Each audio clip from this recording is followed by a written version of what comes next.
Hi అండి. అందరూ దీపావళి బాగా సెలబ్రేట్ చేసుకున్నారా లేదా? తర్వాత రోజు పనులు అయినాయా లేదా? యాక్చువల్లీ ముందు రోజు పనుల కంటే తర్వాత రోజు పనులే ఎక్కువ ఉంటాయి.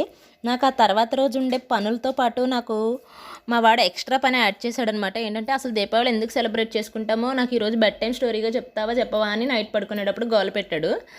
అరే నాన్న ఇప్పుడు కాదురా నీకు క్లియర్గా రేపు చెప్తానని చెప్పాను. మామూలుగా నాకు తెలిసి సైంటిఫికల్ రీజన్స్ కొద్దిగా తెలుసు అండి, బేసిక్గా తెలుసు. కానీ డెప్త్గా వాడికి అర్థమయ్యేలాగా ఎక్స్ప్లెయిన్ చేస్తూ చెప్పాలని నేనైతే యూట్యూబ్లో చూశాను. ఏ విషయమైనా కానివ్వండి, నేను ఆల్మోస్ట్ డిగ్రీ చదివే రోజుల నుంచి కూడా చాగంటి కోటేశ్వరరావు గారి ప్రతి మాటని నేను నమ్ముతానన్నమాట.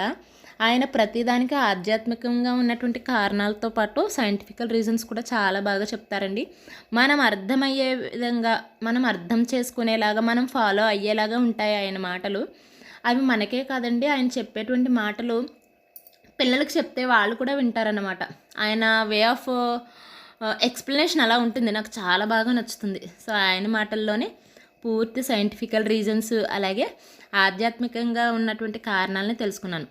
ఇది తెలుసుకుని ఈరోజు నైట్ అయితే వాడికి బెడ్ టైం స్టోరీ చెప్పేస్తాను. నెక్స్ట్ క్వశ్చన్ ఏంటంటే నాగుల చవితి ఎందుకు చేసుకున్నామమ్మా అని అడుగుతాడండి.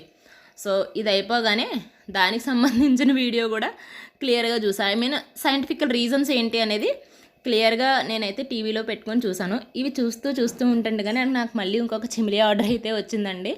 సో ఇది కంప్లీట్ చేసేసుకొని భోజనం చేసేసి చిమిలి ఆర్డర్ అనేది ప్రిపేర్ చేద్దామని అయితే అనుకుంటున్నాను. వీడియో ఫస్ట్ టైం కనుక చూస్తున్నట్లయితే కొంచెం లైక్ చేసి, షేర్ చేసి, సబ్స్క్రైబ్ చేసుకోండి. అలాగే మీ సపోర్ట్ నాకు ఇవ్వండి. Thank you so much for watching.